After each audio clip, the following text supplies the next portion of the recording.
Bandiagara marabolo la sɛbɛnnikɛla ko est-ce min ye ɲɛji ye hali bi o tɛ ka bɔ dugudenw ɲɛna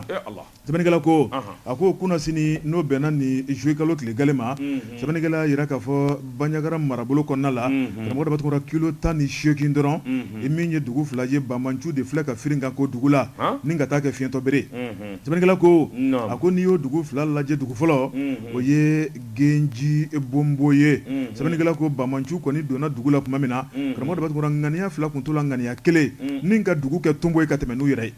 a barata min ye ni Bamanciya wale ye karamɔgɔ dɔ b'a mun de b'u kunkolo n'u kan cɛ sabu n'i y'a lajɛ tajuru sara don wa kɛlɛkɔrɔ don wa walima min ye Mali i b'a ye k'a fɔ ka bila min ye ɲɛji de cɛ la wa sɛbɛnnikɛla ko hali bi bɛɛ lajɛlen bɛ k'i yɛrɛ ɲininka karamɔgɔ dɔ b'a a jaabi tɛ maa si bolo min ye ni Bamanciw ye i b'a ye k'a fɔ k'u nana moto de la min ye moto caman ye fila fila ye u don dugu kɔnɔ n'o ye Genji Bombo ye min kɔni kalasini de tun b'a bɛɛ kɔrɔ o sinna k'a kɔrɔtan ten min ye mugu ye ka wuli denmisɛn tɛ to maakɔrɔ tɛ to muso tɛ to a ma ɲa min ko maa 22 ye olu sinna k'u yara ten sɛbɛnnikɛla ko karamɔgɔ dɔ b'a o waati kelen minnu tun kɛn bɛ k'u tila fila ye dɔw bɛ Genji Bombo dɔw taara dugu wɛrɛ la n'o ye Bangasi marabolo ye Sokolon Kanja ye sɛbɛnnikɛla ko waati kelen kɔnɔna la olu fana n'u ka kalasiniw tun bɛ ɲɔgɔn na ni k'o dajɔ dugudenw la ni k'a ci sɛbɛnnikɛla ko a ma ɲa min kɔ olu kɔni sera ka maa fila de kɔni fa ni ka tila ka maa caman jogin ka tɛmɛ n'u yɛrɛ ye sɛbɛnnikɛla ko n'i ye ni Bamanciya wale fila lajɛ k'a fila bɛ kɛ ɲɔgɔn fɛ waati kelen kɔnɔ a bɛ mun de kofɔ karamɔgɔ dɔ b'a a bɛ dabangama kofɔ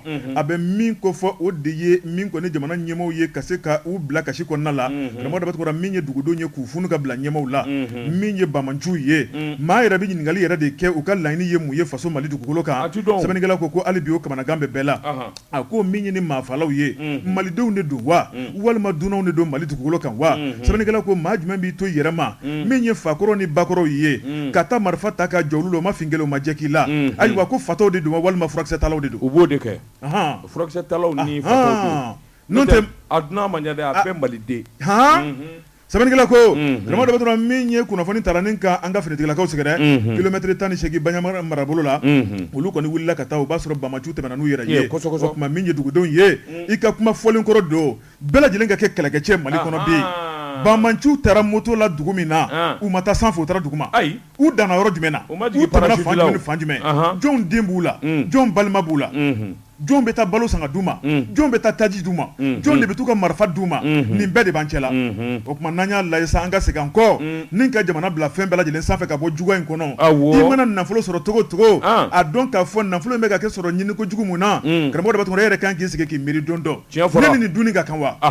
ne ni nafolo sɔrɔli ka kan wa n bɛ ka jamana janfali mun kɛ e yɛrɛ bɛ lafiyaw dunni na wa nka min ye jamana ye a bɛ ka kɛ batɛmɛsira ye an ka juguya dabila dɛ kunnafoni filɛ nin ye